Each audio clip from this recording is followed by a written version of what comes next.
संपूर्ण महाभारत संभव पर्व अध्याय 128।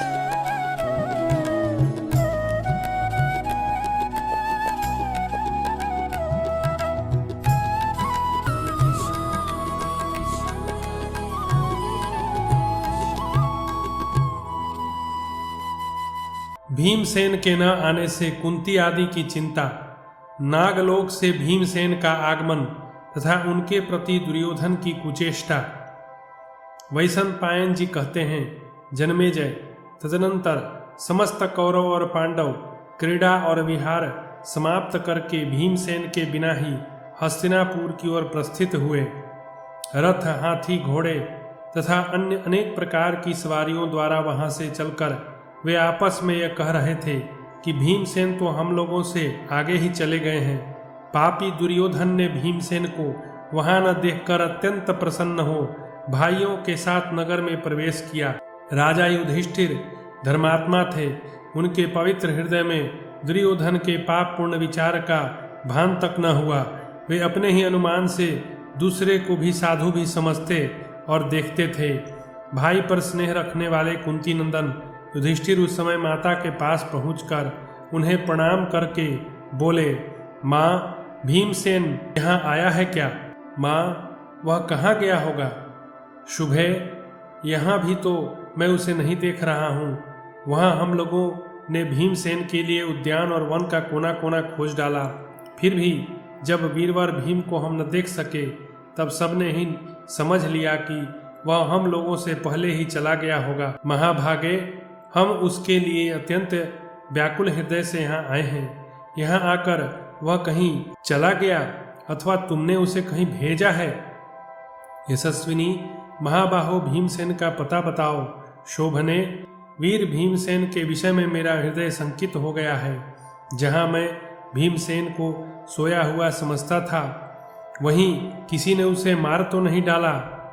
बुद्धिमान धर्मराज के इस प्रकार पूछने पर कुंती हाय हाय करके घबरा उठी और युधिष्ठिर से बोली, बेटा, मैंने भीम को नहीं देखा, वह मेरे पास आया ही नहीं। तुम अपने छोटे भाइयों के साथ शीघ्र उसे ढूंढने का प्रयत्न करो।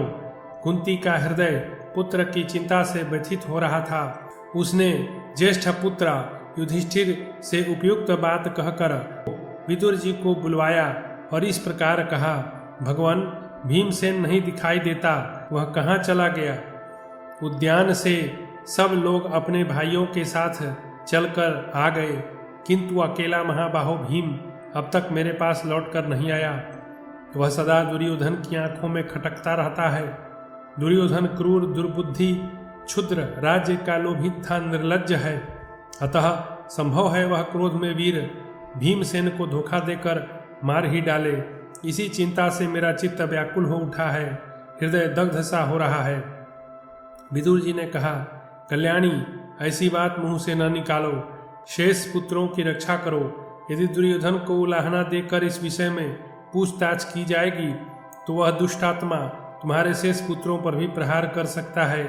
महामुनि व्यास ने पहले जैसा कहा है उसके अनुसार तुम्हारे ये सभी पुत्र दीर्घजीवी हैं, अतः तुम्हारा पुत्र भीमसेन कहीं भी क्यों न गया हो, अवश्य लौटेगा, तुम्हें आनंद प्रदान करेगा। वैशंपायन जी कहते हैं, जन्मेजय, विद्वान विदुर यों कहकर अपने घर चले गए। इधर कुंती चिंतामग्न होकर अपने चारों पुत्रों के साथ चुपचाप घर में बैठी रही।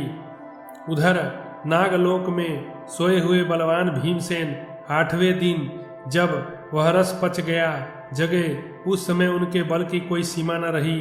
पांडुनंदन भीम को जगा हुआ देख सब नागों ने शांत चित्त से उन्हें आश्वासन दिया और यह बात कही, महाबाहो, तुमने जो यह शक्ति पूर्ण रस पिया है उसके कारण तुम्हारा बल 10,000 हाथियों के समान होगा और तुम युद्ध में अजय हो जाओगे। आज तुम इस दिव्य जल से स्नान करो और अपने घर लौट जाओ। पुरुष श्रेष्ठ, तुम्हारे बिना तुम्हारे सब भाई निरंतर दुख और चिंता में डूबे रहते हैं।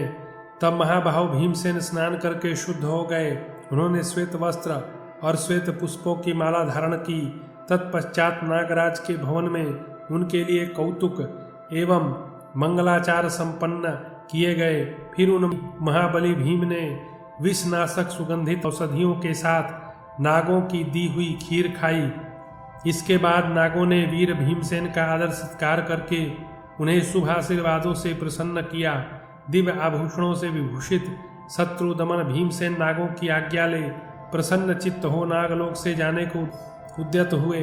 तब किसी नाग ने कमल नयन कुरुनंदन भीम को जल से ऊपर उठाकर उसी नगर में गंगा तटवर्ती प्रमाण कोटि में रख दिया। फिर वे नाग पांडुपुत्र भीम के देखते देखते अंतर ध्यान हो गए। तब महाबली कुंती कुमार महाबाहु भीमसेन वहां से उठकर शीघ्र ही अपनी माता के समीप आ गए। तदनंतर शत्रुदमन भीम ने माता और बड़े भाई को प्रणाम करके स्नेहपूर्वक छोटे भाइयों का सिर सूंघा। माता तथा अन्य नरश्रेष्ठ भाइयों ने भी उन्हें हृदय से लगाया और एक दूसरे के प्रति स्नेहाधिक्य के कारण सबने भीम के आगमन से अपने सौभाग्य की सराहना की। अहो भाग्य कहा। तदनंतर महान बल और पराक्रम से संपन्न भीमसेन ने दुर्योधन की वे सारी कुचेष्टाएं अपने भाइयों को बताई और नागलोक में जो गुण दोषपूर्ण घटनाएं घटी थी उन सब को भी पांडुनंदन भीम ने पूर्ण रूप से कह सुनाया। तब राजा युधिष्ठिर ने भीमसेन से मतलब की बात कही। भैया भीम, तुम सर्वथा चुप हो जाओ। तुम्हारे साथ जो बर्ताव किया गया है वह किसी प्रकार भी न कहना। यूं कहकर महाबाहो धर्मराज युधिष्ठिर अपने सब भाइयों के साथ उस समय से खूब सावधान रहने लगे। दुर्योधन ने भीमसेन के प्रिय सारथी को हाथ से गला घोंटकर मार डाला। उस समय भी धर्मात्मा विदुर ने उन कुंती पुत्रों को यही सलाह दी कि वे चुपचाप सब कुछ सहन कर लें। धृतराष्ट्र कुमार ने भीमसेन के भोजन में पुनः नया तीखा और सत्व के रूप में परिणत रोंगटे खड़े कर देने वाला कालकूट नामक विष डलवा दिया। वैश्या पुत्र युयुत्सु ने कुंती पुत्रों के हित की कामना से यह बात उन्हें बता दी, परंतु भीम ने उस विष को भी खाकर बिना किसी विकार के पचा लिया। यद्यपि वह विष बड़ा तेज था तो भी उनके लिए कोई बिगाड़ न कर सका।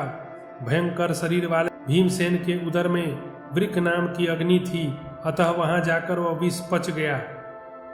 इस प्रकार दुर्योधन, कर्ण तथा सुबल पुत्र शकुनी अनेक उपायों द्वारा पांडवों को मार डालना चाहते थे। पांडव भी यह सब जान लेते और क्रोध में भर जाते थे, तो भी विदुर की राय के अनुसार चलने के कारण अपने अमरस को नहीं प्रकट करते थे। राजा धृतराष्ट्र ने उन कुमारों को खेल कूद में लगे रहने से अत्यंत उदंड होते देख उन्हें शिक्षा देने के लिए गौतम गोत्रीय कृपाचार्य की खोज कराई, जो सरकंडे के समूह से उत्पन्न हुए और विविध शास्त्रों के पारंगत विद्वान थे। उन्हीं को गुरु बनाकर गुरुकुल के उन सभी कुमारों को उन्हें सौंप दिया गया। फिर वे कुरुवंशी बालक कृपाचार्य से धनुर्वेद का अध्ययन करने लगे। इस प्रकार श्री महाभारत आदि पर्व के अंतर्गत संभव पर्व में भीमसेन के लौटने से संबंध रखने वाला 128वां अध्याय पूरा हुआ।